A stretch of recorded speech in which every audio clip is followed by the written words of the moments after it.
When a mother begged a lone cowboy to take her starving children and leave her behind to die, he gave an answer that shattered everything she thought she knew about survival, sacrifice, and what it truly means to be chosen.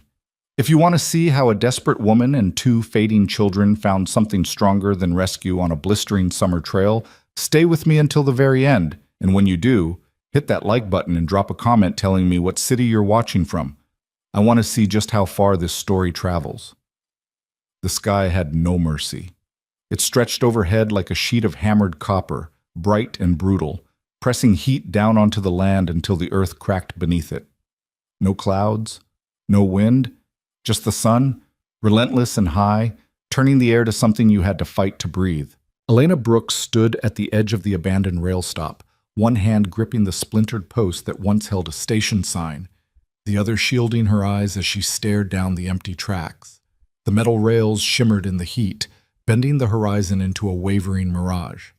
Nothing moved.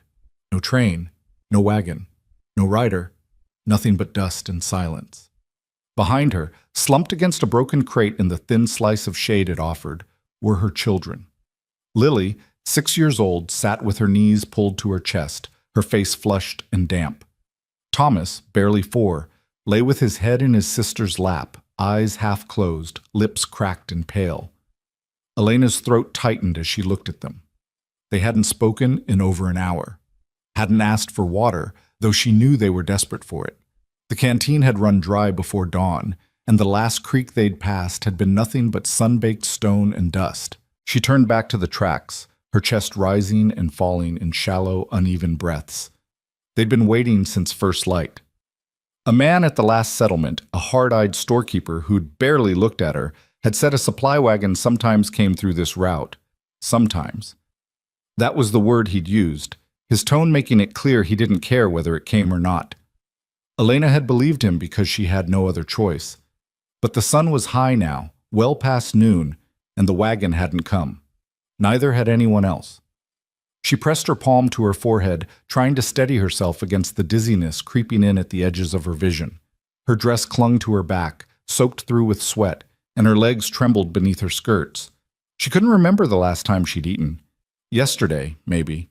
A handful of dried beans she'd saved for the children, but couldn't bring herself to watch them chew alone. A soft whimper pulled her attention back. Lily was trying to wake Thomas, her small hand patting his cheek. "Tommy," she whispered, her voice thin and cracked. "Tommy, please." The boy stirred but didn't open his eyes. Elena moved quickly, dropping to her knees beside them. The ground scorched through her skirts, but she ignored it, her hands reaching for Thomas. His skin was hot to the touch, too hot, and when she pressed her fingers to his wrist, his pulse felt faint and erratic. "Thomas," she said, her voice sharper now, edged with fear. "Thomas, look at me." His eyelids fluttered, and for a moment his gaze found hers, glassy and unfocused. Then his head lolled to the side. Lily's breath hitched. "Mama, is he—" "He's all right," Elena said quickly, though the words felt like ash in her mouth. She brushed the damp hair from Thomas's forehead, her hands shaking. "He just needs water and rest. He'll be all right." But even as she said it, she knew it wasn't true. They wouldn't survive another night out here. Maybe not even another hour. Elena pulled Thomas into her arms, cradling him against her chest as she rose unsteadily to her feet. Lily stood too, her thin frame swaying, and reached for her mother's skirt with one trembling hand. "Where are we going?" Lily asked. Elena didn't answer. She didn't know. She scanned the horizon again, searching for anything, smoke from a distant chimney, movement along the ridgeline, the outline of a building. But there was nothing. Just the endless stretch of dry land, broken only by scattered sage and the skeletal remains of a fence that had long since given up its purpose. Her vision blurred and she blinked hard, forcing herself to focus. She couldn't fall apart. Not now. Not when Lily was watching her with those wide, trusting eyes, waiting for her mother to fix this the way she always had before. But Elena didn't know how to fix this. She had left everything behind to get here. What little they'd had after the fever took her husband, after the landlord took the house, after every door in town closed in her face. She'd believed the promises of work in the Western Territories. believed the rumors of new settlements where people didn't ask questions, and a woman could start over if she was willing to work hard enough. She'd believed because she'd had to, and now she stood in the middle of nowhere with 2 children who wouldn't last the day, and no one was coming. Elena's knees buckled, and she sank back down to the ground, still holding Thomas. Lily crouched beside her, pressing close, and Elena wrapped one arm around her daughter's shoulders, pulling her in tight. "Mama," Lily whispered, "I'm scared." "I know, sweetheart." Elena's voice broke, but she forced herself to keep talking, to fill the silence with something other than the roar of panic building in her chest. "I know, but we're going to be all right. Someone will come. Someone has to come." Lily nodded, but her eyes told a different story. She was too young to understand the full weight of what was happening, but old enough to know when her mother was lying. The sun crawled higher. Time became something strange and distorted, measured only by the shifting shadows and the burn in Elena's throat. She tried to keep Thomas awake, murmuring his name, stroking his cheek, but his responses grew weaker. Lily had stopped asking questions. She sat silent and still, her head resting against Elena's shoulder, her breathing shallow. Elena's thoughts began to drift, slipping into dark, desperate places she didn't want to go. What if no one came? What if this was where it ended, not in violence or tragedy, but in slow, quiet surrender beneath an indifferent sky? She thought of her husband, buried in a nameless grave back east. She thought of the promises she'd made to him in his final hours, that she would protect their children, that she would keep them safe no matter what. She was failing. The realization settled over her like a weight, heavy and suffocating. She had dragged her children across half the country, chasing a dream that didn't exist, and now they were going to die because of it. Unless. The thought came unbidden, cold and sharp, cutting through the haze in her mind. Unless she let them go. Elena's breath caught. She looked down at Thomas, barely conscious in her arms, then at Lily, slumped against her side. If someone came, if anyone came, they wouldn't take all 3 of them. A lone traveler, maybe a trader or a rancher, wouldn't burden themselves with a woman and 2 children. But a child alone? Small, quiet, easy to manage? They might take one, maybe even both. Elena's stomach twisted, bile rising in her throat, but she couldn't push the thought away. If it meant her children lived, if it meant they had water and food and a chance at something more than this, could she do it? Could she beg a stranger to take them and leave her behind? The question burned, but she already knew the answer. She would. She would give them up if it meant they survived. The sound of hooves on stone broke through the stillness. Elena's head snapped up, her heart lurching. For a moment she thought she'd imagined it, another cruel trick of the heat. But then she heard it again, clearer this time. The steady rhythm of a horse moving at an easy walk somewhere beyond the ridge. She struggled to her feet, still clutching Thomas, her pulse pounding in her ears. Lily scrambled up beside her, gripping her mother's skirt. A rider appeared over the rise. He was alone, sitting tall in the saddle on a bay horse that looked strong and well-fed. Dust clung to his clothes, and a wide-brimmed hat shadowed his face. But even from a distance, Elena could see the ease in his posture, the way he moved with the horse as if they were one. He wasn't in a hurry. Elena's breath came fast and shallow as she watched him approach. Relief and terror tangled together in her chest, so fierce she thought she might collapse under the weight of it. This was her chance. Her only chance. The rider slowed as he neared the rail stop, his gaze sweeping over the scene, the broken crate, the empty tracks, the woman standing in the sun with 2 children who looked more like ghosts than living things. He reined in a few yards away and dismounted in one smooth motion, his boots hitting the ground with a soft thud. For a moment, he just stood there, studying them with eyes that were sharp and unreadable beneath the shadow of his hat. Then he spoke, his voice low and steady, roughened by wind and dust. "You waiting for someone?" Elena opened her mouth, but no words came. Her throat was too dry, her thoughts too scattered. She tried to swallow, tried to force something out, but all that emerged was a choked sound that barely resembled speech. The man's expression didn't change, but something shifted in his posture. He took a step closer, his gaze moving from Elena to the children in her arms. "When's the last time you had water?" he asked. Elena shook her head, the motion jerky and uncoordinated. "I don't this morning. No, Yesterday, I think. The man's jaw tightened. He turned back to his horse and pulled a canteen from his saddle, then crossed the distance between them in 3 long strides. Here, he said, holding it out. Elena stared at it, her hands frozen. She didn't trust herself to reach for it, didn't trust that it was real. The man's voice softened, just a fraction. Take it. She did, her fingers trembling as they closed around the cool metal. She brought it to Thomas's lips first, tilting it carefully, letting a few drops slide into his mouth. He coughed, then swallowed, his eyes fluttering open. Slow, the man said. Not too much at once. Elena nodded, her vision blurring with tears she didn't have the moisture to shed. She gave Thomas another small sip, then passed the canteen to Lily, who drank with desperate gulping breaths. When Lily finished, the man took the canteen back and offered it to Elena. She hesitated, her gaze dropping to her children. They'll get more, he said. Drink. She did, and the water was cool and clean, the most beautiful thing she'd ever tasted. It eased the fire in her throat, steadied the tremor in her hands, and for the first time in hours, she felt like she could breathe. When she lowered the canteen, the man was watching her with an expression she couldn't quite read. What are you doing out here? He asked. Elena's breath hitched. We were waiting for a wagon. A supply run. Someone said it came through this way. The man's mouth pressed into a thin line. Not in summer. Route's too dry. No one runs it this time of year. The words hit her like a blow. Elena swayed, and the man's hand shot out, steadying her by the elbow. Easy, he said.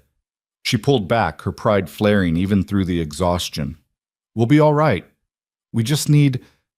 You won't make it another mile, he said bluntly. Not in this heat. Not without water. Elena looked down at her children. Lily was staring up at the stranger with wide eyes, and Thomas had gone still again, his head resting against her chest. The man crouched down, bringing himself to eye level with Lily. You hungry? He asked. Lily nodded, her voice small. Yes, sir. He pulled a strip of dried meat from his pack and handed it to her. Chew it slow. Then he rose and turned his attention back to Elena. His eyes were gray, she realized.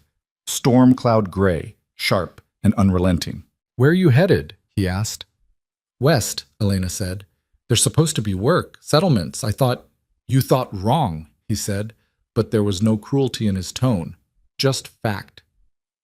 Nearest town's 2 days' ride from here. You won't make it on foot. Elena's chest tightened. Then what am I supposed to do? The man was quiet for a long moment, his gaze moving between her and the children. When he finally spoke, his voice was careful, measured. You got anyone? Family? Someone expecting you? No. He nodded slowly, as if he'd expected that answer. Then he straightened, his hand resting on the pommel of his saddle. All right, he said. Here's what's going to happen. I'm taking you to my place. It's half a day's ride, maybe less if we push. You'll get water, food, and a place to rest. After that, we'll figure out what comes next. Elena stared at him, her mind struggling to process the words. You're taking us? All 3 of you, he said, unless you've got a better plan. She didn't, and they both knew it. But even as relief flooded through her, sharp and overwhelming, a different fear took root. She didn't know this man, didn't know what he wanted, what he expected in return. As if reading her thoughts, the man's expression hardened.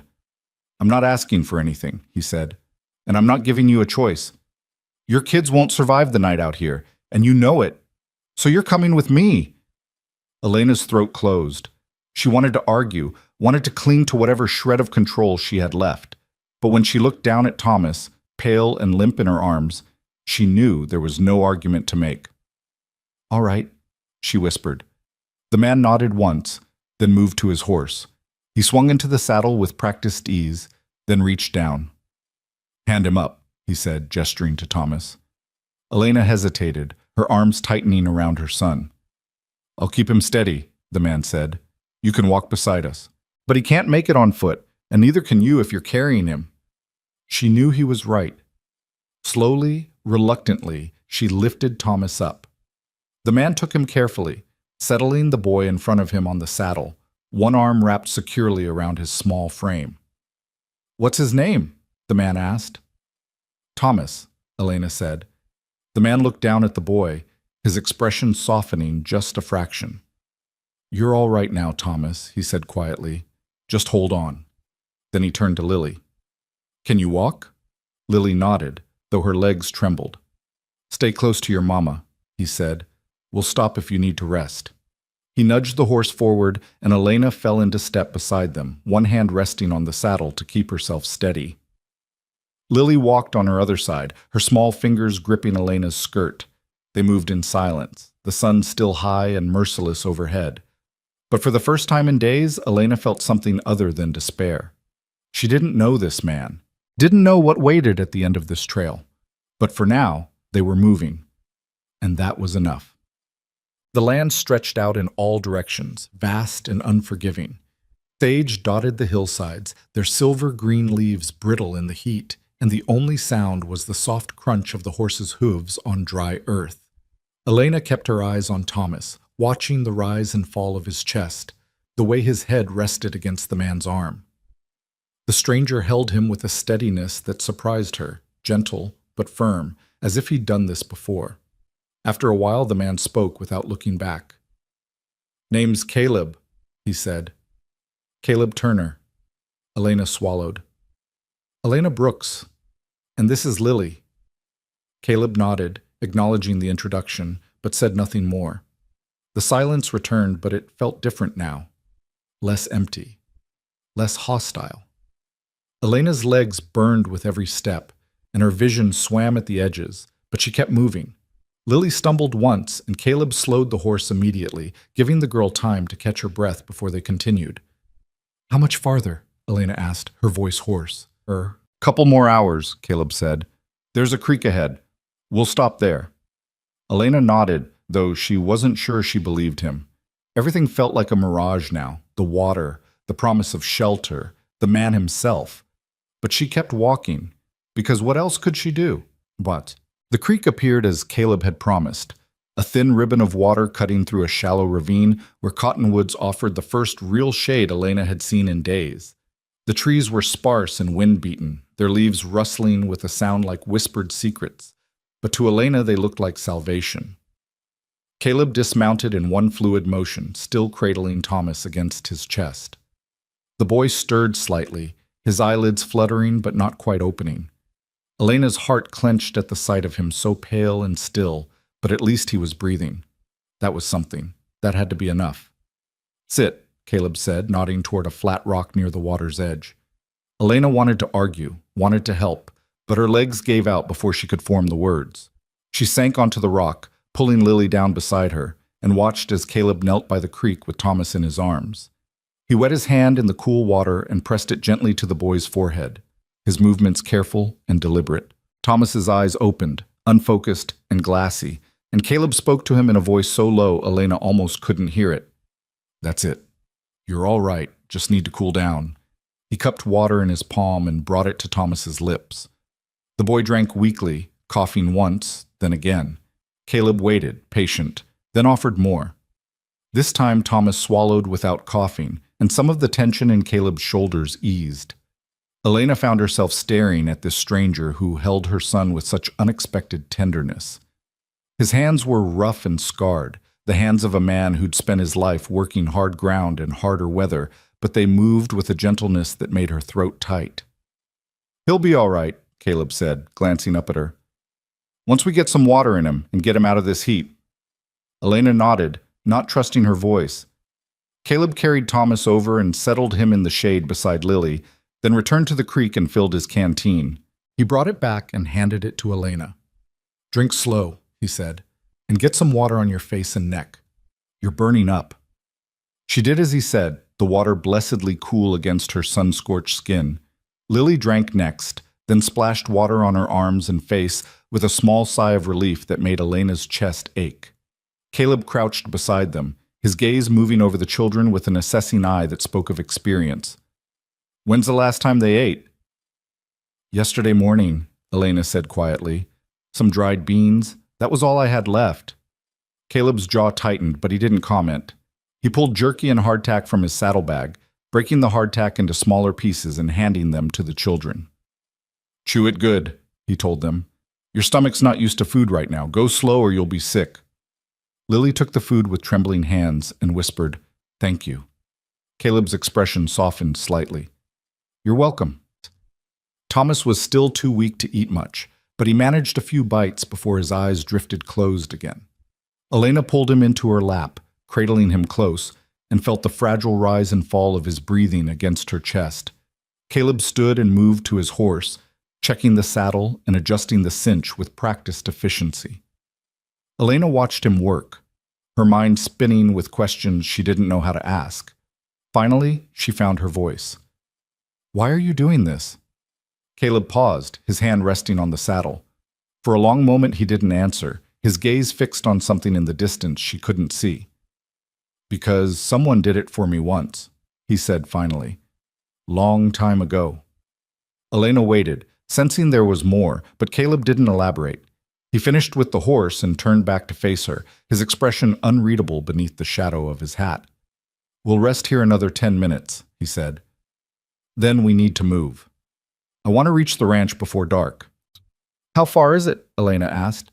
3 hours, maybe 4. Depends on how fast we can move." His gaze dropped to Thomas.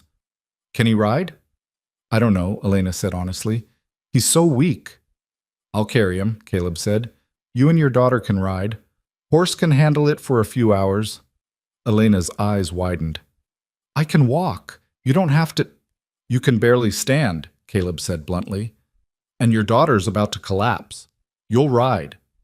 There was no room for argument in his tone, and Elena found she didn't have the strength to fight him anyway. She nodded, defeated and grateful in equal measure. They rested in the shade while the worst heat of the day pressed down around them. Lily dozed against Elena's shoulder, and Thomas lay quiet and still in her arms.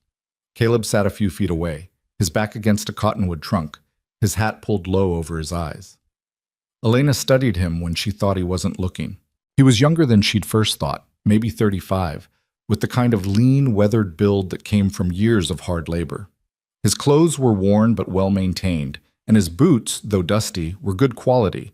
Not a rich man, but not destitute either, a working man who took care of what he had. "You live alone?" The question slipped out before she could stop it. Caleb tilted his hat back and met her gaze. "Yeah." "No family?" "Not anymore." His tone didn't invite further questions, and Elena fell silent. After a moment, Caleb stood and moved to the horse, gathering the reins. "Time to go."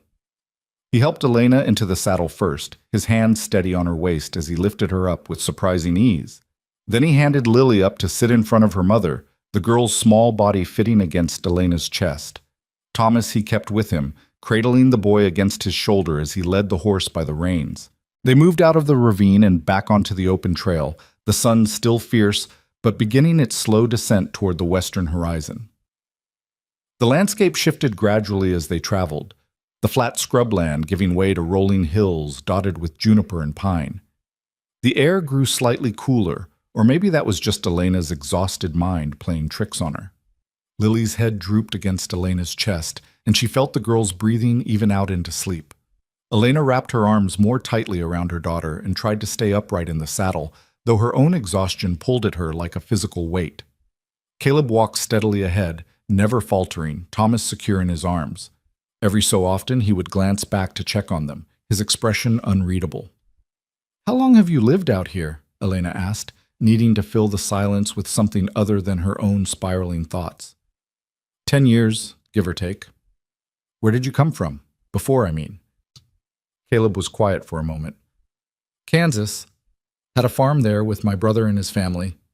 Elena heard the past tense, heard the weight behind it. "What happened?" "Drought," Caleb said simply. "Then sickness. Lost most of the herd, then lost the land. My brother's wife and their 2 girls died in the fever that followed. My brother—" He paused, his jaw working. "He didn't last long after that." Elena's breath caught. "I'm sorry." Caleb shrugged, the gesture stiff. "Was a long time ago." But Elena understood grief didn't work that way. Time didn't erase it, just taught you how to carry it differently. She knew that too well. "My husband died 2 years ago," she said quietly. "Same thing," Fever swept through our town. He was strong one day, gone 3 days later. Caleb glanced back at her, his expression softening slightly. That's hard.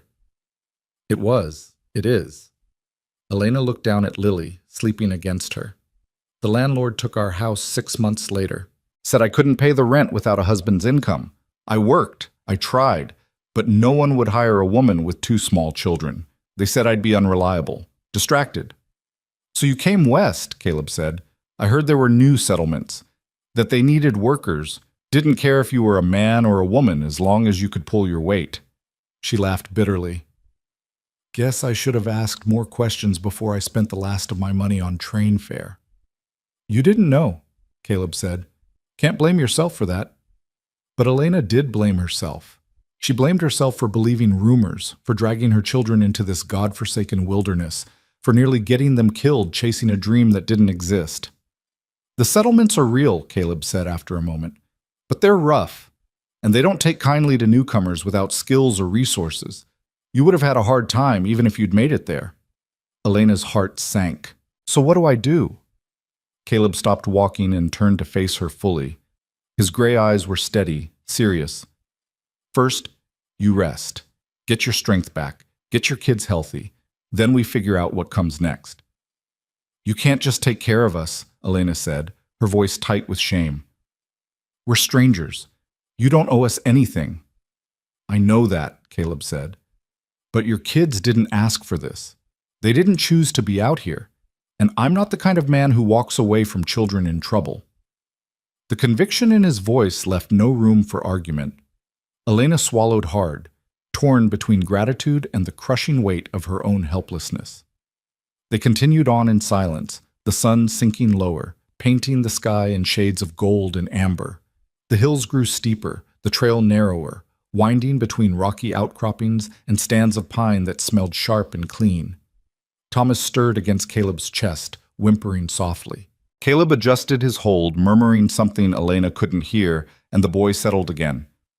He trusts you, Elena said softly. Caleb glanced at Thomas, something unreadable crossing his face. Kids are good judges of character, better than most adults. Elena wondered what Thomas saw in this quiet, steady man that made him feel safe, what Lily would see when she woke, what Elena herself should see. The trail climbed higher, following a ridge that overlooked a wide valley below. As they crested the rise, Caleb stopped and nodded toward the valley.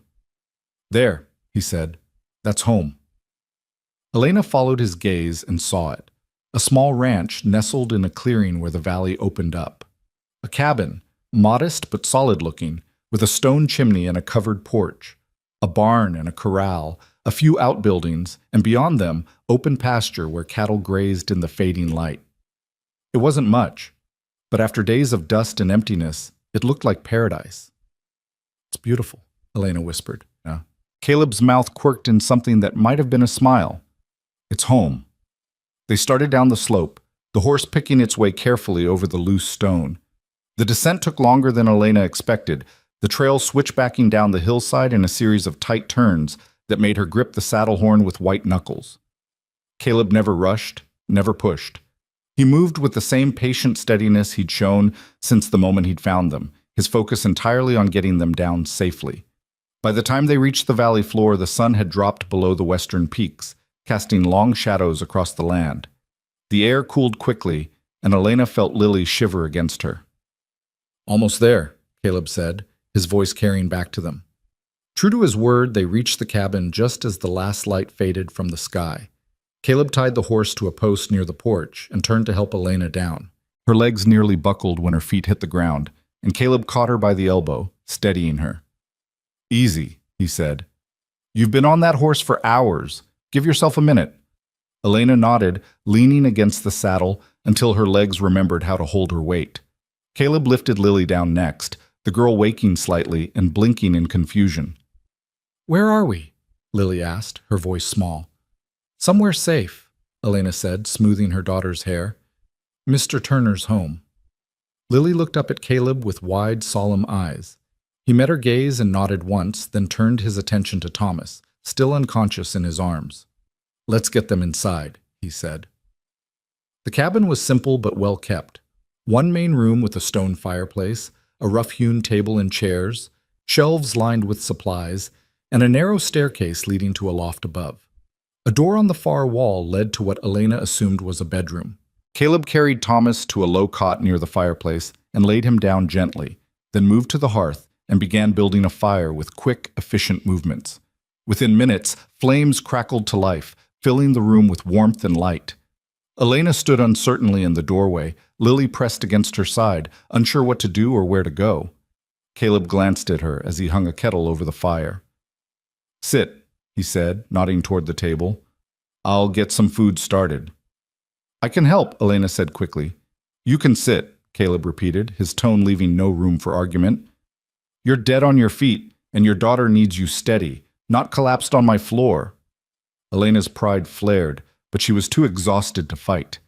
She sank into one of the chairs, pulling Lily onto her lap, and watched as Caleb moved around the cabin with the ease of long practice. He pulled bread and cheese from a cupboard, sliced both with a knife he kept sharp, and set them on the table along with a jar of preserved peaches. Then he filled 2 tin cups with water from a pitcher and placed them in front of Elena and Lily. "Eat," he said, slow, like before. Lily reached for the bread with trembling hands, and Elena helped her break off small pieces. The food was simple, but after days of nothing, it tasted like a feast. Caleb knelt beside the cot where Thomas lay and checked the boy's forehead, his expression thoughtful. "Fever's breaking," he said. "That's good. He just needs rest now." Elena's chest loosened slightly. "Are you sure?" "I've seen enough fevers to know," Caleb said. He stood and moved to the cupboard again, this time pulling down a small tin. "I'll make some willow bark tea. It'll help bring the fever down the rest of the way." He worked quietly, steeping the bark in hot water from the kettle, then brought the cup over to the cot. He lifted Thomas carefully, supporting the boy's head, and coaxed him to take small sips. Thomas's eyes opened briefly, glassy and confused, but he drank without protest. Elena watched, her throat tight, as this stranger cared for her son with a gentleness that made her want to weep. When Thomas had drunk enough, Caleb laid him back down and covered him with a wool blanket. Then he returned to the table and poured himself a cup of coffee from a pot that had been warming by the fire. He sat across from Elena, his hands wrapped around the cup, and met her gaze. "You'll stay here tonight," he said. "You and your kids. Tomorrow we'll see where they're at, and we'll talk about what comes next." Elena nodded, the words she wanted to say tangling in her throat. Finally she managed, "Thank you. I don't know how to—" "You don't need to," Caleb said quietly. "Just take care of your kids. That's enough." Lily had finished eating and was half asleep against Elena's shoulder. Caleb stood and gestured toward the door on the far wall. "That's my room. You and your daughter can sleep there tonight. I'll take the loft." "We can't take your bed," Elena protested.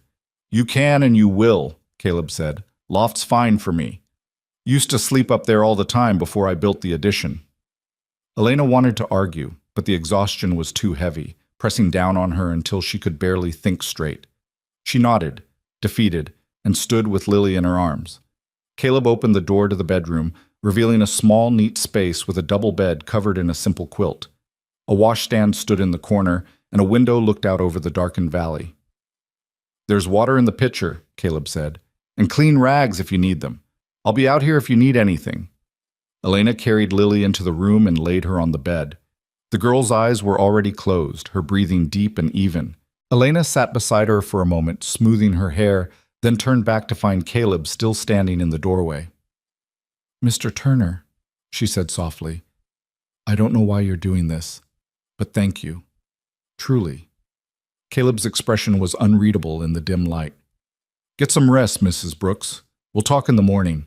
He pulled the door closed, leaving Elena alone in the quiet darkness. She stood there for a long moment, her mind spinning, her body aching with exhaustion.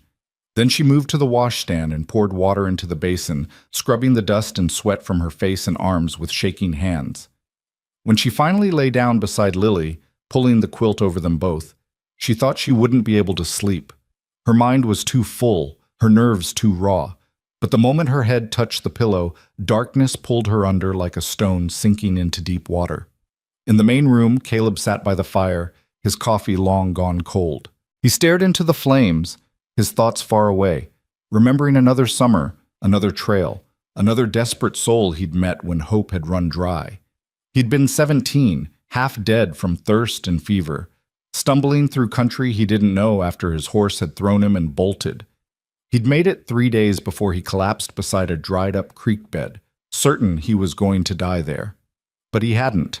A trapper had found him, an old man with a face like cracked leather and eyes that saw everything. He'd given Caleb water, food, and a place by his fire. He'd asked for nothing in return. And when Caleb had recovered enough to travel, the old man had pointed him toward the nearest settlement and sent him on his way with a full canteen and a piece of advice Caleb had never forgotten. When you got the chance to help someone who can't help themselves, you do it. You don't ask what's in it for you. You don't count the cost. You just do it. Because someday, someone might do the same for you. Or for someone you love. Caleb had never forgotten those words. And he'd never forgotten the man who'd saved his life for no reason other than it was the right thing to do. He looked over at the cot where Thomas slept, the boy's breathing steady now, the fever broken.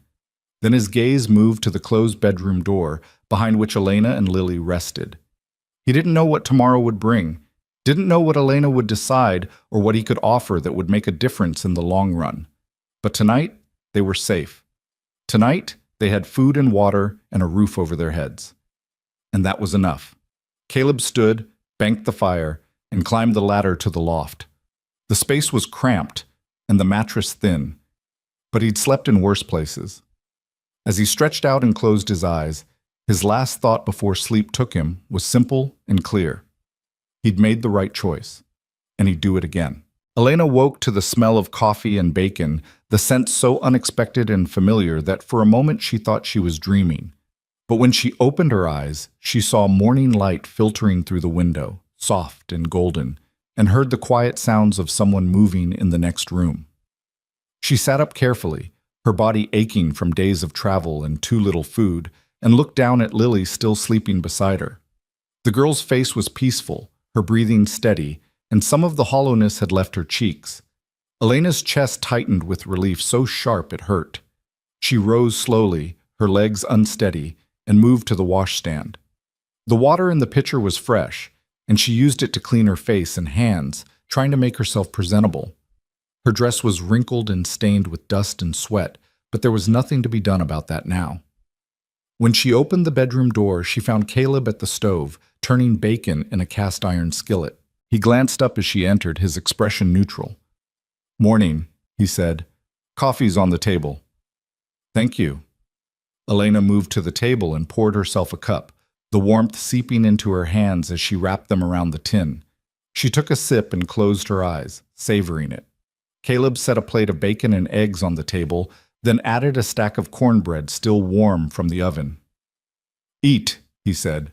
"Your daughter, too, when she wakes." Elena looked at the food, then at him. "This is too much. You don't have to—" "I'm feeding you," Caleb said simply, not negotiating. She wanted to argue, wanted to insist she could manage without Charity, but her stomach betrayed her with a low growl.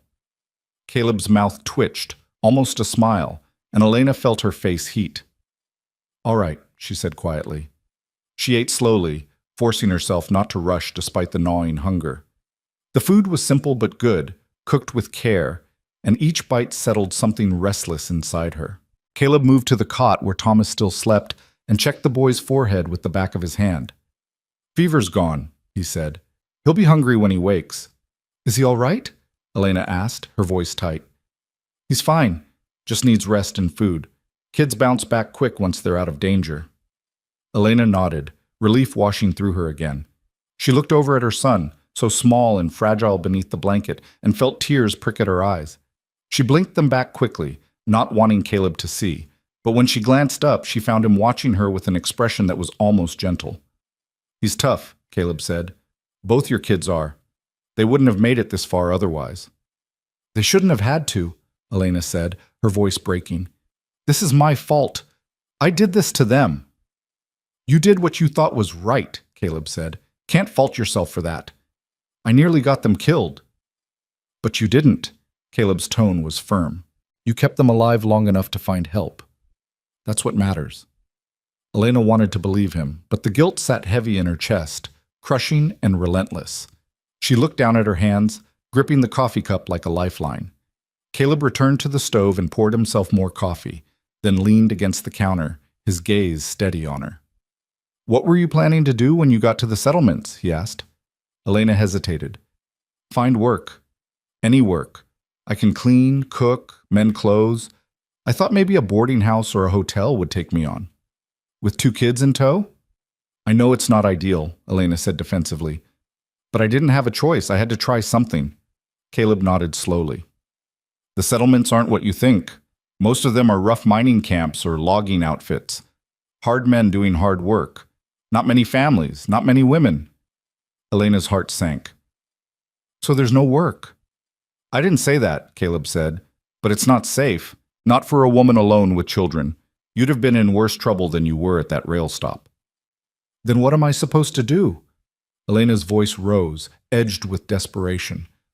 "I can't go back. There's nothing to go back to. And I can't just stay here and be a burden to you." "You're not a burden," Caleb said quietly. "I am. We are. You're feeding us, sheltering us, taking care of my sick child. We're strangers. You owe us nothing. I know that. Then why are you doing this?" The question came out sharper than she intended, but she was too exhausted and overwhelmed to soften it. "Why did you stop? Why didn't you just ride past us like everyone else?" Caleb was silent for a long moment, his jaw working. When he finally spoke, his voice was low and measured. "Because I've been where your kids are. Desperate, dying, left behind." Elena stared at him, her breath catching. "I was 17, Caleb continued, his gaze distant. "Got thrown from my horse in the middle of nowhere. Fever set in. I thought I was done. But a man found me. An old trapper. He didn't know me, didn't owe me anything, but he gave me water, food, a place to rest. He saved my life." "What happened to him?" Elena asked softly. "Don't know. Never saw him again after he sent me on my way, but I never forgot what he said." Caleb met her gaze, his gray eyes intense. He said, "When you have the chance to help someone who can't help themselves, you do it. You don't ask what's in it for you, you just do it." Elena's throat tightened. "So this is about paying a debt?" "No," Caleb said. "This is about doing what's right." Before Elena could respond, a small voice broke the silence. "Mama?" She turned to see Lily standing in the doorway of the bedroom, her hair mussed from sleep, her eyes wide and uncertain. "Good morning, sweetheart," Elena said, opening her arms. Lily ran to her and Elena pulled her close, breathing in the familiar scent of her daughter's hair. "Where are we?" Lily asked, looking around the cabin. "We're at Mr. Turner's home," Elena said. "Remember? He brought us here yesterday." Lily's gaze moved to Caleb, and she studied him with the solemn intensity only children possess. "You gave us water," she said. "I did," Caleb said. "And food." "That too." "Why?" Caleb crouched down to her level, his expression softening. "Because you needed it." Lily considered this, then nodded as if it made perfect sense. "Thank you." "You're welcome." Caleb stood and gestured to the table. "You hungry?" Lily nodded vigorously, and Elena couldn't help but smile. Whatever else had been broken or lost, her daughter's appetite was intact. Caleb fixed Lily a plate, and she ate with the single-minded focus of a child who'd been too hungry for too long. Elena watched her, then glanced at Thomas, still sleeping peacefully on the cot. "Should I wake him?" she asked. "Let him rest," Caleb said. "He'll wake when he's ready." They fell into a companionable silence, broken only by the sounds of Lily eating and the crackle of the fire. Elena found herself studying Caleb when she thought he wasn't looking, trying to make sense of this quiet man who'd upended everything she thought she understood about survival and kindness. After a while, Caleb stood and moved to the door. "I've got work to do, cattle to check, fences to mend. You're welcome to rest or move about as you like. There's more food in the cupboard if you need it." "Can I help?" Elena asked, standing. "I'm not helpless. I can work." Caleb turned to look at her, his expression unreadable. "You can barely stand. You need rest." "I need to be useful," Elena said, her voice tight. "I can't just sit here while you do everything." Caleb studied her for a long moment, then nodded slowly. All right. But if you start to falter, you stop. Deal? Deal. He handed her a bucket. Water needs hauling from the creek. Think you can manage that? Elena took the bucket, her pride stinging but her determination intact. I can manage. She left Lily at the table with strict instructions to stay inside and watch Thomas, then followed Caleb out into the morning light. The air was cool and fresh, the sky a deep, cloudless blue. The valley stretched out before her, green and alive in a way the dusty plains had not been, and for the first time in days, Elena felt like she could breathe. The creek ran clear and cold about 100 yards from the cabin, winding through a stand of aspens whose leaves whispered in the breeze. Elena knelt at the edge and filled the bucket, the water so cold it made her fingers ache. When she stood, the weight of the bucket pulled at her arms, and she realized just how weak she still was. But she gritted her teeth and started back toward the cabin, determined not to prove Caleb right. She made it halfway before her legs began to shake. She set the bucket down, breathing hard, and wiped sweat from her forehead. Told you to stop if you needed to? Elena looked up to find Caleb standing a few feet away, his arms crossed, his expression more amused than annoyed. I'm fine, she said. You're stubborn, Caleb corrected. He crossed to her and picked up the bucket with ease. There's no shame in needing help. I don't want to need it, Elena said quietly. Caleb's expression softened. I know, but you do, for now. That'll change. He carried the bucket back to the cabin, and Elena followed, her pride bruised but her respect for this man growing despite herself. The day passed in a strange, quiet rhythm. Caleb worked outside, tending to the cattle and repairing a section of fence that had come loose in a recent storm. Elena stayed close to the cabin, keeping an eye on the children and trying to make herself useful by tidying the already tidy space. Thomas woke near midday, disoriented and weak but alert. Elena fed him broth and bread, and he ate slowly, his eyes tracking her movements with a wariness that made her heart ache. Where's the man? Thomas asked, his voice raspy. Mr. Turner? He's outside, working. He carried me, Thomas said. I remember. He did, Elena said, brushing hair from his forehead. He brought us here. We're safe now. Thomas nodded, then closed his eyes again, drifting back to sleep. By late afternoon, Caleb returned to the cabin, his shirt damp with sweat, his face shadowed with exhaustion. He washed at the pump outside, then came in and poured himself water from the bucket Elena had eventually managed to fill and carry. Kids all right? He asked. Thomas woke up. He ate a little. Elena hesitated, then added, He asked about you. Caleb's expression flickered with something she couldn't quite name. What'd you tell him? That you helped us. That we're safe. Caleb nodded and drank deeply. Then he set the cup down and turned to face her. We need to talk about what happens next. Elena's stomach tightened. She'd been dreading this conversation, knowing it had to come but wishing she could put it off just a little longer. All right, Caleb gestured to the table, and they sat across from each other, the space between them heavy with unspoken questions. You can't stay here indefinitely, Caleb said, his tone gentle but firm. I'm not asking you to leave tomorrow or even next week, but eventually you're going to need a plan. I know, Elena said quietly. The settlements aren't an option, not the way you were thinking. Caleb leaned back in his chair, his arms crossed. But there's a town about 2 days' ride from here. It's small, but it's stable. Families, a church, a school. They might have work for someone willing to put in the effort. Elena's heart lifted slightly. What kind of work? Could be anything. Laundry, cooking, maybe helping at the general store. There's a widow there who runs a boarding house. She might take you on. And the children? They'd be safer there than anywhere else I can think of, Caleb said. There's a school teacher. Good woman. She'd look after them. Elena nodded slowly, hope and fear tangling in her chest. How would I get there? I'd take you, Caleb said. Once you're strong enough to travel, and once we're sure the kids can handle it. You'd do that? I said I would. Elena looked down at her hands, her throat tight. Why? You've already done so much, more than anyone had a right to expect. Caleb was quiet for a moment. When he spoke, his voice was low and steady. Because I know what it's like to have nothing, to be left with no options and no hope, and I know what it means when someone reaches out and pulls you back from the edge. Elena met his gaze, and for the first time since her husband died, she felt something other than despair. It wasn't hope, not quite, but it was close. "Thank you," she whispered. Caleb nodded once, then stood. "Rest tonight. We'll talk more tomorrow."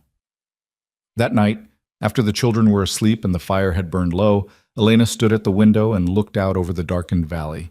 The stars were bright and endless, scattered across the sky like scattered grain, and the air smelled of pine and earth and something clean she couldn't name.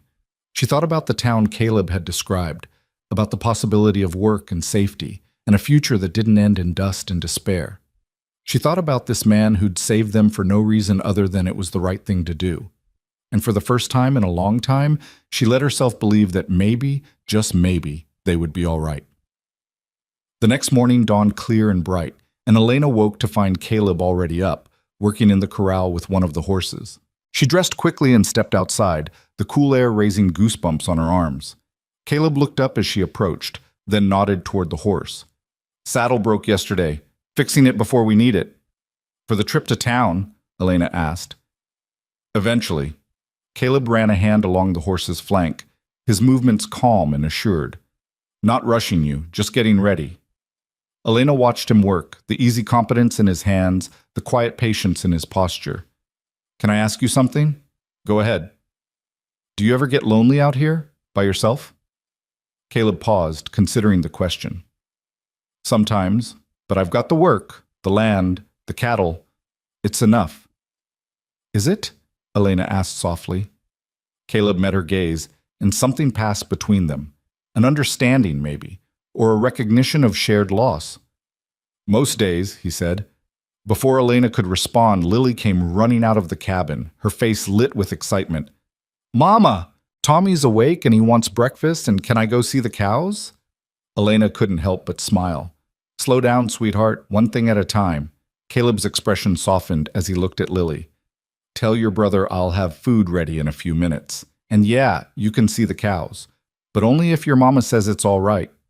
Lily turned pleading eyes to Elena, who hesitated, then nodded. "Stay close to Mr. Turner, and do exactly as he says." "I will!" Lily darted back inside, shouting the news to Thomas. Caleb finished with the saddle and straightened, wiping his hands on his pants. "She's got spirit." "She does," Elena said. "Sometimes I don't know if that's a blessing or a curse." "It's a blessing," Caleb said firmly. "Spirit's what keeps you alive when everything else wants to break you." He started toward the cabin, and Elena fell into step beside him. As they walked, she found herself watching him from the corner of her eye, this quiet man who'd become their unlikely savior. She didn't know what the future held, didn't know if the town would have work, if they'd be welcomed, if she could build a life from the ruins of everything she'd lost. But for now, in this moment, they were safe. They were fed. They were cared for. And that was more than she'd dared to hope for just 2 days ago. Inside the cabin, Thomas sat at the table, still pale but with color returning to his cheeks. When he saw Caleb, he smiled shyly. "Morning, Thomas," Caleb said.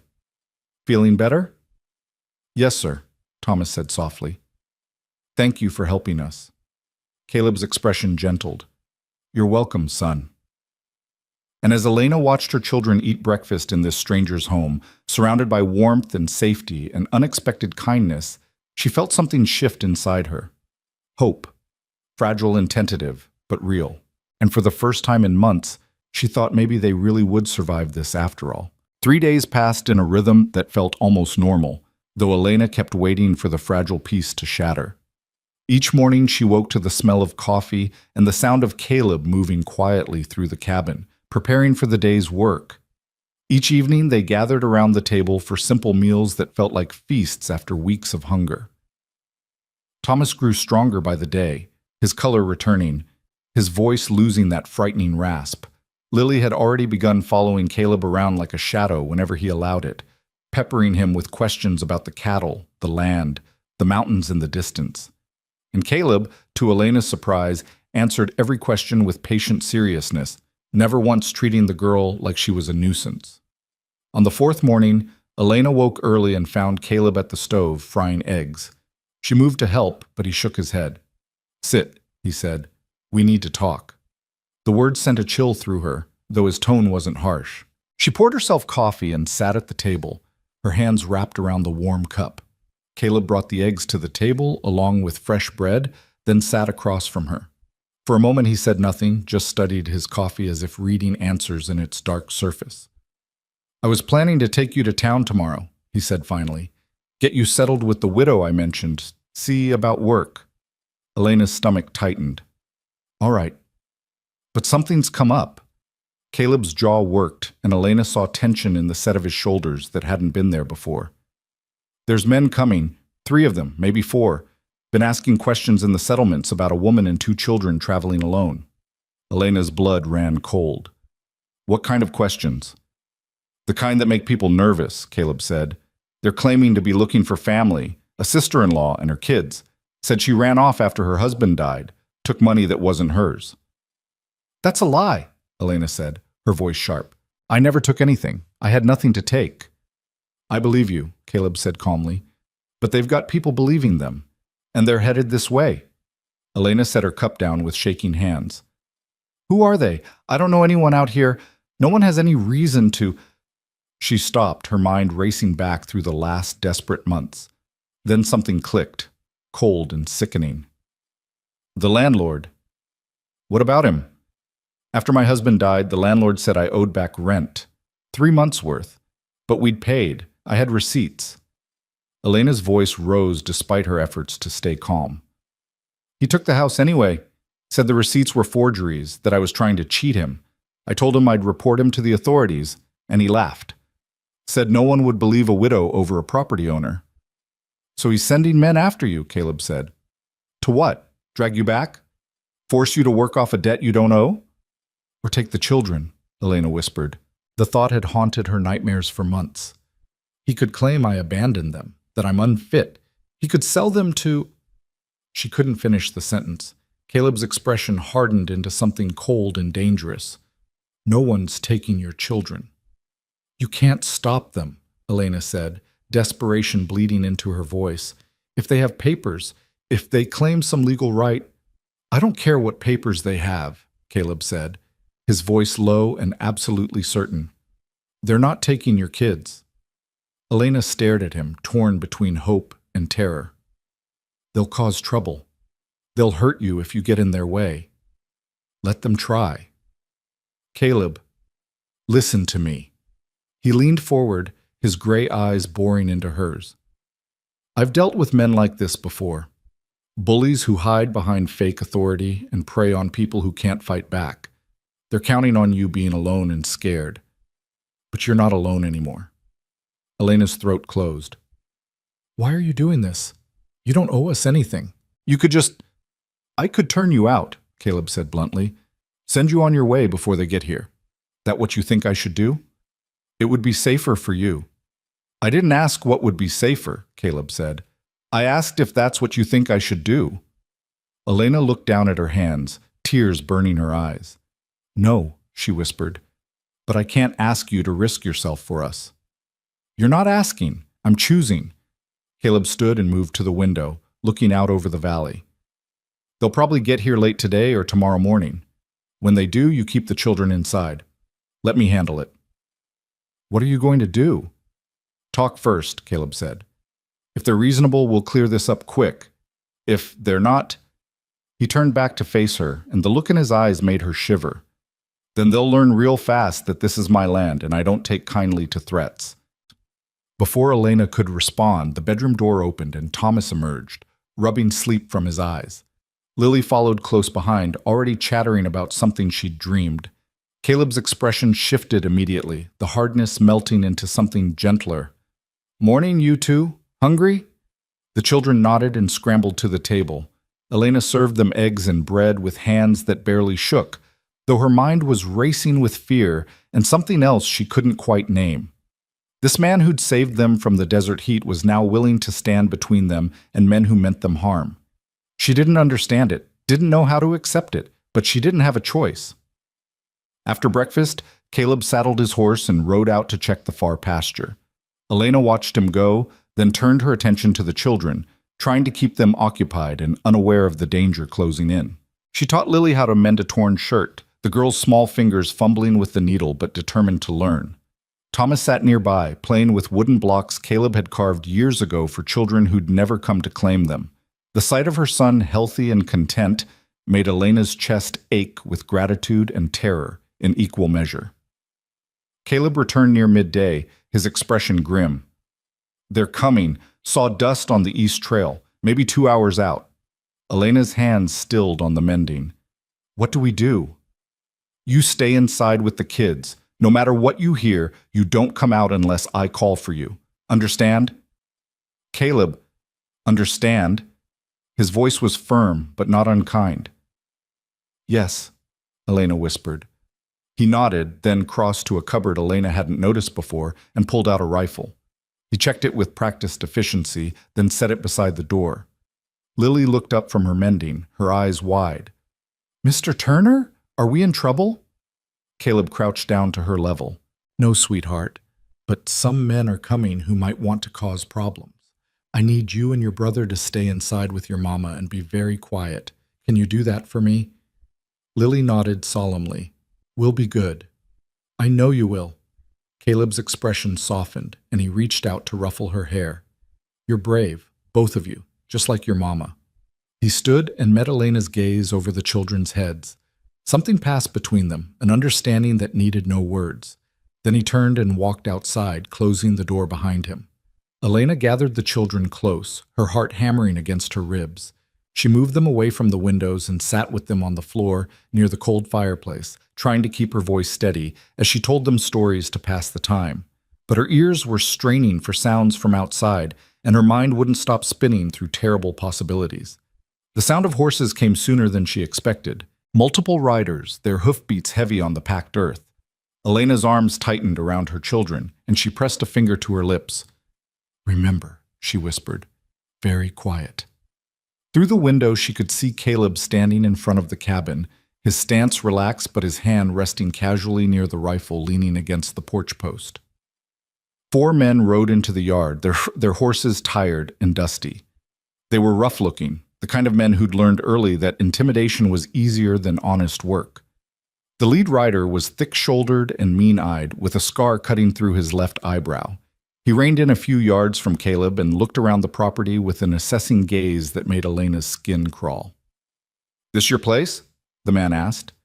"It is," Caleb said evenly. "Name's Garrett. We're looking for someone. A woman, traveling with 2 young children.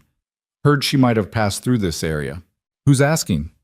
"We are," Garrett said, irritation creeping into his voice. "Got a legal claim to bring her back east. She owes a debt." "That's so," Caleb said, his tone giving nothing away. "What's her name?" "Elena Brooks, widow. Brown hair, thin build. Her kids are about 6 and 4. Caleb was silent for a moment, and Elena held her breath. Then he said, "Haven't seen anyone matching that description?" Garrett's eyes narrowed. "You sure about that? We tracked her trail this way. Know she got off at a rail stop about 10 miles east of here." "Lot of people pass through," Caleb said. "Don't mean they end up here." One of the other men, younger and more aggressive, urged his horse forward. "Mind if we take a look around, just to be sure?"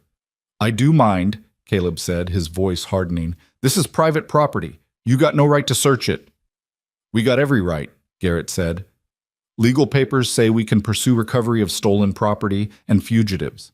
"Well, she's not a fugitive," Caleb said, "and she didn't steal anything. You're chasing a woman who ran from a landlord trying to cheat her." Garrett's expression shifted, becoming cold and calculating. "So you have seen her." Elena's heart sank. Caleb had made a mistake, let his anger slip, and now these men knew. But Caleb didn't flinch. "Didn't say that. I said I know what you're really after, and it's not justice." "Don't matter what you think you know," Garrett said. "You got 2 choices. Hand her over, or we come back with the sheriff and take her ourselves." "Sheriff's 3 days' ride from here," Caleb said calmly, "and by the time you get back, she'll be long gone, if she was ever here at all." The young man reached for the gun at his hip, but Garrett held up a hand, stopping him. Easy, Jake. No need for that yet. He turned his attention back to Caleb. You're making this harder than it needs to be, friend. We don't want trouble, just want what we came for. Then you're going to leave disappointed, Caleb said. Now get off my land. Garrett's jaw tightened. You're protecting a thief and a deadbeat. That makes you complicit. When we come back, we'll be taking you in too. You do what you need to do, Caleb said. But right now, you're trespassing. And out here, that gives me the right to defend my property. So I'll ask one more time. Get off my land. The tension in the yard stretched taut as a drawn bowstring. The four men exchanged glances, weighing their options. Elena could see the calculations in their eyes, the desire to push harder against the risk of facing down an armed man on his own territory. Finally, Garrett spat into the dust and gathered his reins. This ain't over. We'll be back. I'll be here, Caleb said. The men turned their horses and rode out, their departure less confident than their arrival. Elena watched through the window until they disappeared over the ridge, then sagged against the wall, her legs trembling. Caleb waited another minute before coming back inside. He set the rifle aside and crossed to where Elena sat with the children. They're gone, he said. For now, Elena said, her voice shaking. But they'll come back. You heard him. Let them, Caleb said. By then, you'll be somewhere safe. Elena looked up at him, confusion and fear warring in her chest. What do you mean? We leave tonight, Caleb said, soon as it's dark. I know a trail that cuts through the high country. It's rough, but it'll get us to town a day faster than the main route. Those men won't know about it. Tonight? But the children? We'll be fine, Caleb said firmly. Thomas is strong enough and Lily can ride. We'll go slow, take breaks when we need to. But we can't stay here. They'll be back with more men, and next time they might not bother talking first. Elena pressed her hands to her face, trying to think through the panic. This is my fault. I brought this to your door. You didn't bring anything, Caleb said. Those men chose to come here. They chose to threaten you and your kids. That's on them, not you. But you're in danger now because of me. Caleb crouched down in front of her, his gaze steady and unwavering. I made my choice when I stopped for you on that trail. I don't regret it, and I'm not going to stand by and let anyone hurt you or your children. So we're leaving tonight, and we're going to get you somewhere safe. That's the end of it.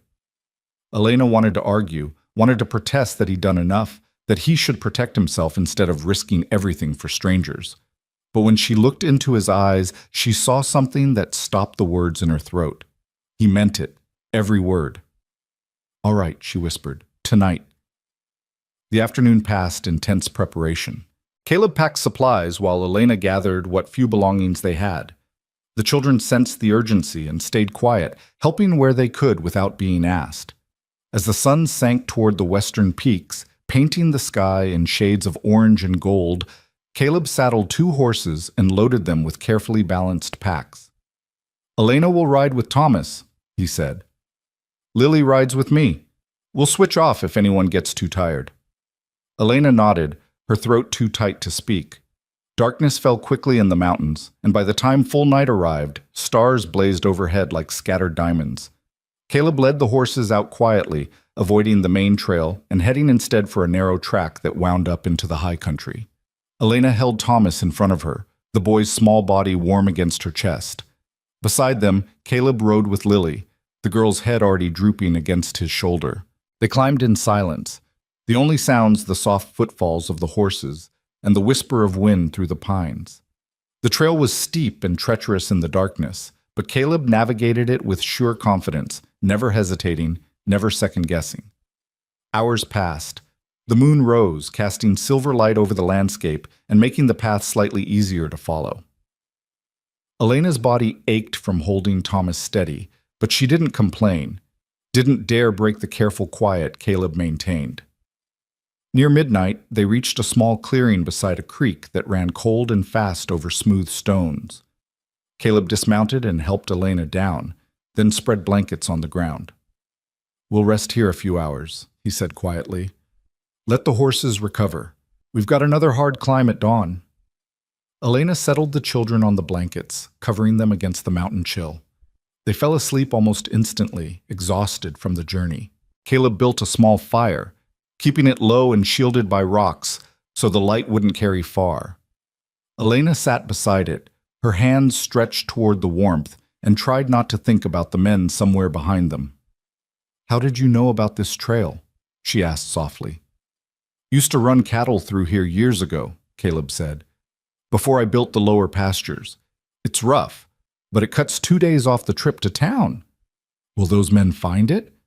"Not likely. You have to know where to look." Caleb poked at the fire with a stick, his expression thoughtful. "And even if they do, we'll have enough of a lead that it won't matter." Elena nodded, wanting to believe him. "What happens when we get to town?" "I'll take you to Sarah Morrison. She's the widow I mentioned, runs a boarding house.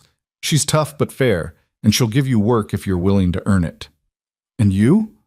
Caleb looked up at her, the firelight casting shadows across his face. "I'll make sure you're settled. Make sure those men can't touch you." "Then what? You just go back to your ranch and pretend none of this happened?" "Something like that," Caleb said, but his voice lacked conviction. Elena studied him in the flickering light, this man who'd turned his life upside down for strangers. "Why did you really stop for us?" she asked. "And don't say it was just because someone helped you once. There's more to it than that." Caleb was quiet for a long moment. When he finally spoke, his voice was rough with old pain. "My brother's daughters, the ones who died in the fever. They were about the same age as your kids, same dark hair, same eyes." He swallowed hard. "When I saw Thomas and Lily at that rail stop, for just a second, I thought—" He stopped, shaking his head. "Doesn't matter what I thought, but I couldn't leave them there, couldn't leave you."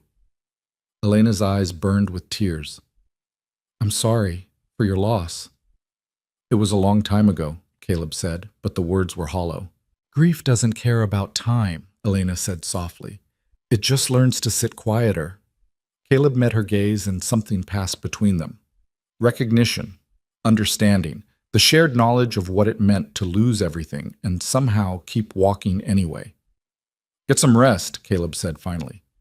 "We've got a hard day ahead." Elena lay down beside her children, pulling the blanket over all three of them. But sleep was a long time coming, and when it finally arrived, it was restless and full of shadows. They woke before dawn, the air cold enough to frost their breath. Caleb had the fire going and coffee ready, and they ate quickly before mounting up again. The second day's ride was harder than the first. The trail grew steeper, winding along cliff faces that made Elena's stomach clench with fear. But Caleb guided them through with steady hands and calm words, never once suggesting they couldn't make it. By late afternoon, they crested a final ridge, and spread out below them was a valley with a town nestled at its heart. Smoke rose from chimneys, and even from this distance, Elena could see people moving along the main street. "That's it," Caleb said. "That's home." Elena's breath caught. After weeks of running, of fear and desperation, here was the promise of safety, of a future. They descended slowly, and as they rode into town, people looked up from their work, curiosity playing on their faces. Caleb nodded to a few, exchanged brief words with others, but kept moving toward a large 2-story house at the edge of town. A woman stood on the porch, tall and gray-haired, with sharp eyes that missed nothing. When she saw Caleb, her expression softened. "Caleb Turner," she said. "What trouble have you brought me this time?" Caleb dismounted and helped Elena down. "Sarah Morrison. Meet Elena Brooks and her children. They need help. I'm hoping you can provide it." Sarah's gaze moved over Elena and the children, taking in their worn clothes and exhausted faces. Then she looked back at Caleb, one eyebrow raised. "You vouching for them?" "I am," Caleb said without hesitation. Sarah nodded slowly. "All right then. Bring them inside." And as Elena followed the stranger into the boarding house, her children clinging to her sides, she felt the first real flicker of hope she'd known in months. They were safe. For now, that was enough. Sarah Morrison's boarding house smelled of lye soap and fresh bread, the scent so wholesome and ordinary that Elena felt something inside her chest crack open. The front room was clean and well kept, with lace curtains on the windows and a braided rug covering worn floorboards. It was the kind of place that spoke of hard work and honest living, and Elena hadn't realized how desperately she'd needed to see such a place until this moment. Sarah led them through to a small sitting room and gestured for Elena to sit. Lily and Thomas pressed close to their mother's sides, their eyes wide and uncertain as they took in the unfamiliar surroundings. "Caleb," Sarah said, her voice carrying the weight of long friendship. "Why don't you see to the horses while I get acquainted with Mrs. Brooks and her children?" It wasn't a suggestion. Caleb met Elena's gaze, and she saw the question there. She nodded slightly, and he turned to leave, though his steps were reluctant. When the door closed behind him, Sarah settled into a rocking chair across from Elena and folded her hands in her lap. Her gaze was shrewd, but not unkind as she studied the bedraggled woman and children before her. "Caleb Turner doesn't bring people to my door unless there's good reason," Sarah said. "So why don't you tell me what kind of trouble you're running from?" Elena's first instinct was to deny everything, to hide behind pride and pretend she wasn't running at all. But something in Sarah's eyes stopped her. This woman had seen trouble before, had probably lived through more than her share of it. Lying would be pointless and insulting. So Elena told her everything: the fever that took her husband, the landlord's fraudulent claims, the desperate journey west chasing promises that didn't exist. She told her about the rail stop, about Caleb finding them half dead in the summer heat, about the men who'd come looking for her with papers that meant nothing and intentions that meant everything. Sarah listened without interrupting, her expression unchanging until Elena finished. Then she was quiet for a long moment, her gaze distant. "Those men," Sarah said finally, "they have legal papers?" "The landlord might have forged something," Elena said. "He has connections back east. Money, people who owe him favors." "But you paid your rent," Sarah said. "I did. I have receipts, but he claimed they were fake, and no judge was going to take my word over his." Sarah's mouth pressed into a thin line. "No, I don't suppose they would." She stood and moved to a small desk in the corner, pulling out a piece of paper and a pen. "I know the territorial judge. He's a fair man, more fair than most. If we can get a sworn statement from you about what happened, about the receipts you had and the landlord's fraud, it might be enough to challenge any claim those men bring." Hope flared in Elena's chest, sharp and painful. "You think it would work?" "I think it's worth trying," Sarah said. "And in the meantime, you'll stay here. I've got a room upstairs that's been empty since my last boarder left. It's small, but it's clean. You and your children can have it." "I can't pay," Elena said, shame burning in her throat. "Not yet. But I can work. I'll do anything: laundry, cooking, cleaning, whatever you need." "I need a cook," Sarah said bluntly. "My last one ran off to get married 3 weeks ago, and I've been managing on my own since. If you can cook for 20 people 3 times a day, the room is yours, and you'll get a small wage besides." "I can cook," Elena said, her voice steadying with purpose. "I'm a good cook." "Then we have an agreement." Sarah extended her hand and Elena shook it, feeling the strength in the older woman's grip. The door opened and Caleb returned, his hat in his hands. Sarah turned to him with a raised eyebrow. "Horses settled?" "They are," Caleb said. "Elena?" "Mrs. Morrison has offered me work and a room," Elena said, and couldn't quite keep the tremor from her voice. "We're staying." Something flickered in Caleb's expression, relief mixed with something else Elena couldn't quite name. "That's good. That's real good." "Don't get too comfortable," Sarah said to Caleb. "I'll be needing your help too. Those men come looking for her. I want you here." "They won't get past me," Caleb said, and the quiet certainty in his voice sent a shiver down Elena's spine. Sarah showed them upstairs to a small room with a double bed, a washstand, and a window that looked out over the town's main street. It was simple and spare, but to Elena, it looked like heaven. "Get yourselves cleaned up," Sarah said. "Supper's at 6. I expect you at the table, ready to see how we do things around here." After she left, Elena sank onto the bed and pulled her children close. Lily was already half asleep, but Thomas looked up at his mother with eyes that seemed far too old for his young face. "Are we going to stay here, Mama?" he asked quietly. "Yes, sweetheart," Elena said, smoothing his hair. "We're going to stay." "What about the bad men?" Elena's throat tightened. "Mr. Turner and Mrs. Morrison won't let them hurt us. We're safe now." Thomas nodded, but his small hand gripped her dress tightly, and she knew he wouldn't believe it until days had passed without danger knocking at the door. That evening, Elena met the other boarders at supper. Most were working men from the lumber mill or the mining operations in the hills, rough-spoken but respectful in Sarah's presence. They nodded to Elena and the children, asked no prying questions, and focused on their food. Caleb sat at the far end of the table, quiet as always, but Elena felt his gaze on her throughout the meal. When she looked up and met his eyes, he gave her a small nod that somehow felt like a promise. After supper, Sarah took Elena into the kitchen and showed her where everything was kept, explaining the routine for meals and the preferences of the various boarders. Elena absorbed it all with desperate focus, determined to prove she could handle this, that she was worth the chance Sarah was giving her. When the kitchen was finally clean and quiet, Elena returned upstairs to find her children already asleep in the big bed, their faces peaceful in the lamplight. She stood watching them for a long moment, her heart so full it ached. A soft knock at the door made her turn. Caleb stood in the hallway, his hat in his hands, looking uncertain in a way she'd never seen him before. "Just wanted to check on you," he said quietly. "Make sure you had everything you needed." "We do," Elena said. "Thank you for everything." Caleb shifted his weight, clearly uncomfortable with her gratitude. "I'll be staying in town for a few days, just in case those men show up."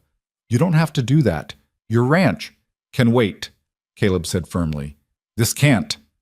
Elena stepped closer, lowering her voice so she wouldn't wake the children. "Why are you doing this?" "Really?" Caleb was quiet for a long moment, his gaze distant. When he finally spoke, his voice was rough with emotion.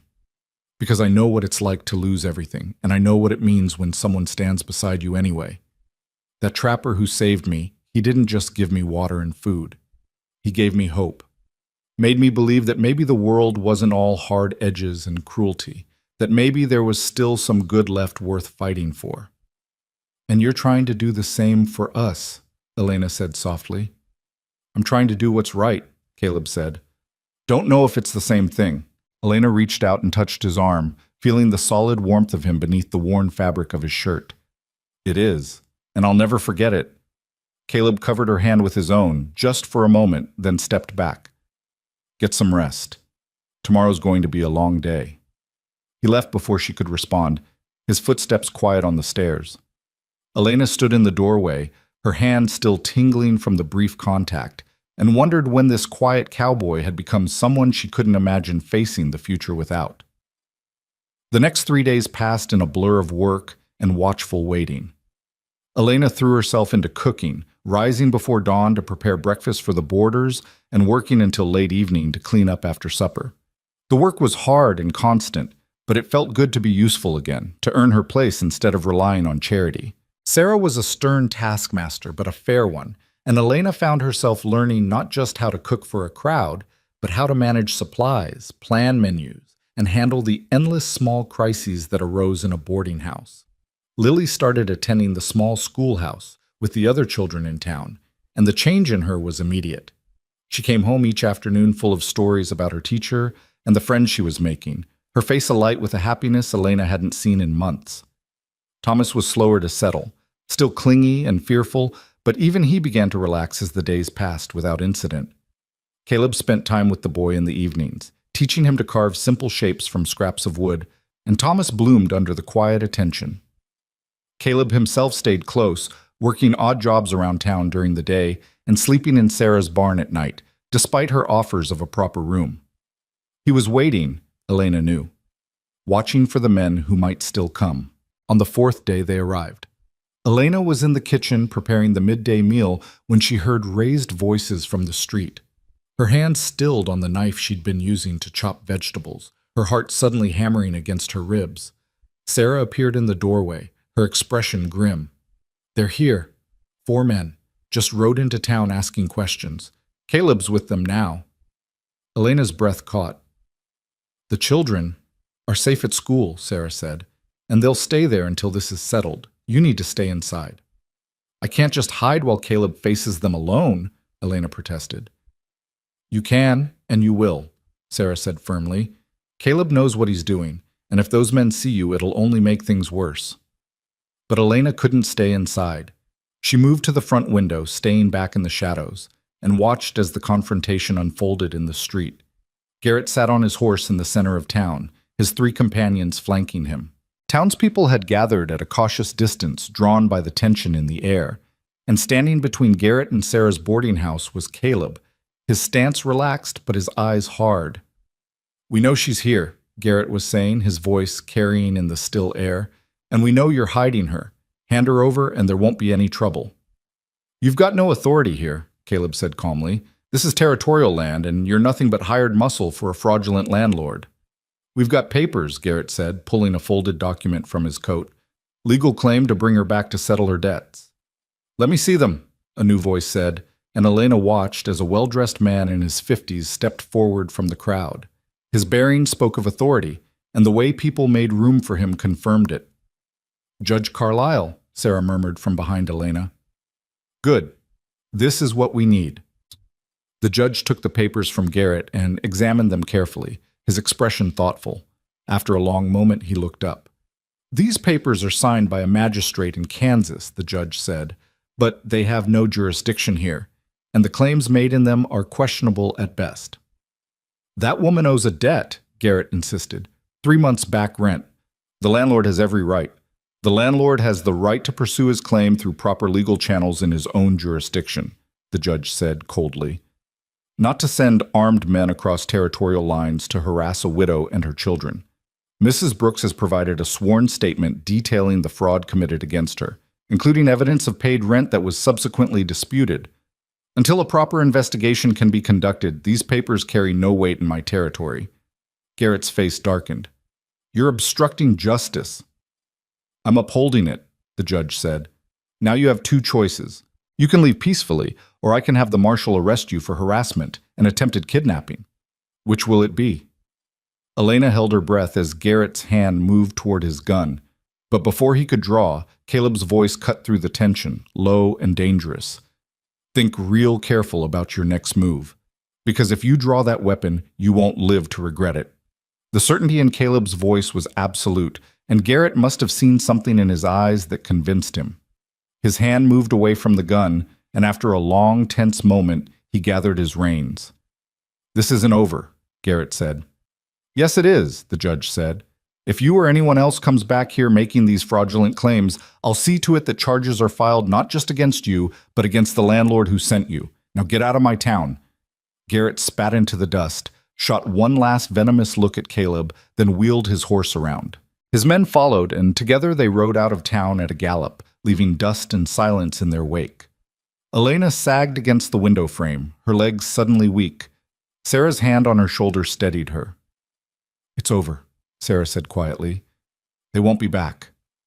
Elena wanted to believe it, but fear had lived in her bones for so long she didn't know how to let it go. She watched as Caleb spoke briefly with the judge, then turned and walked toward the boarding house. When he came inside, his gaze found hers immediately. "You all right?" "I don't know," Elena said honestly. "Is it really over? Can we really stay?" "Judge Carlyle's word is law in this territory," Caleb said. "And he's made it clear you're under his protection now. Those men won't risk coming back." Elena's vision blurred with tears she'd been holding back for days. "I don't know how to thank you. Either of you." "Don't need thanks," Sarah said briskly, though her eyes were kind. "Just need you to keep cooking the way you have been.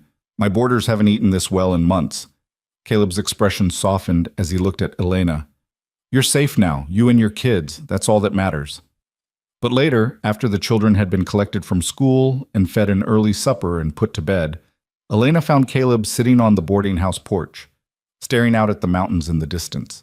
She sat down beside him, the silence between them comfortable and familiar. "You're leaving," she said. It wasn't a question. "Ranch needs tending," Caleb said. "Can't leave it alone much longer." "When?" "Tomorrow morning." Elena's chest tightened. She'd known this was coming, known from the beginning that Caleb had his own life to return to, but knowing didn't make it easier. "The children will miss you," she said. "I'll come back to visit," Caleb said. "Town's not that far, and I need to buy supplies regular anyway." "Just the children?" Elena asked softly. Caleb turned to look at her, and in his eyes she saw something that made her breath catch. "What are you asking, Elena?" "I don't know," she admitted. "I just know that I don't want you to leave, and I don't think it's just because you saved us." Caleb was quiet for a long moment, his gaze searching her face. "I'm not good at this," he said finally. "Saying what I feel. Never have been." "Then don't say it," Elena whispered. "Just tell me if I'm wrong. Tell me if I'm reading something into this that isn't there."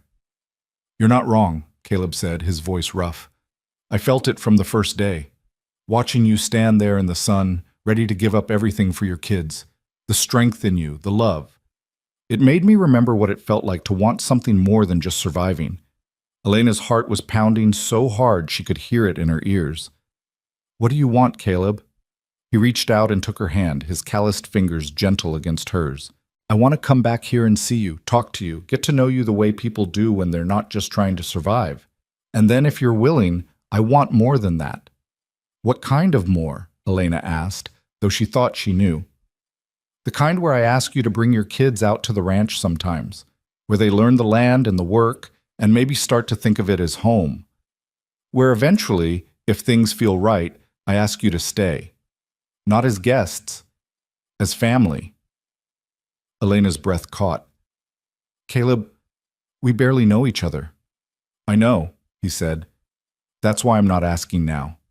I'm asking for time, for the chance to court you proper, the way you deserve, the way I never learned how to do because I spent my whole life working land that didn't care about anything but sweat and blood."